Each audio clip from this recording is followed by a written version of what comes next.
ዳዲ ጋሺ መጣች። እንዴት ነው? እዚህ ጋር ሁኚ እስቲ እሱን ማውራው ነገር ምን ነው ጋሺ? ና የኔ ሰላም አይደል? ና እሺ መጣሁ። ምንድን የኔ ልጅ ወይ የሆነ ነገር ላስቸግር። እርሶ ተንበርክከው እኔ አልቆምም ጋሺ። ምንድነው? እኔ ልቸገር እኔ ልጆት ልቸገር ምንድነው? ታውቃለህ እነዚህ ልጆች በጡረታ ብር ነው ያሳደግኳቸው ከና 5 እህቶቿ 5 እህቶቿ እንዳንተ ያለ ቅንቅናም ደሃ ነው ያገቡት።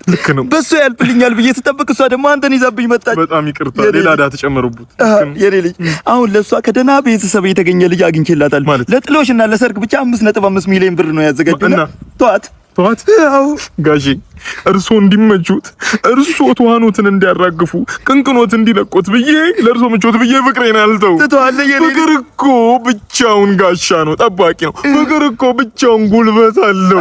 ፍቅር እኮ ሀያ የኔ ልጅ ከተውቋት 1.5 ያንተ ነው። አካፍላለሁ ብቻዬን ማልበላም። ሀያል ገንዘብ ነው፣ ብርታት ገንዘብ ነው።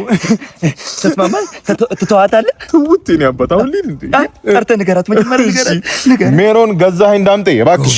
ሜሪዬም ቀረና ሜሮን በሰላም ነው። እኔ ፍቅር ይኸውልሽ ድህነትን ያላሸነፈ ፍቅር ብቻውን እርግማን ነው። አባትሽ ሄደና ቤተሰብ አዘጋጅቶልሻል። እሺ ቢያቸው ስሚያቸው። ይሄ ልጅ አይሆንሽም ተይው። እና አባዬ ምን ማለት ነው? አልሆንሽም ከሮቀን ማለት አልሆንሽም ተይ አልሆንሽም።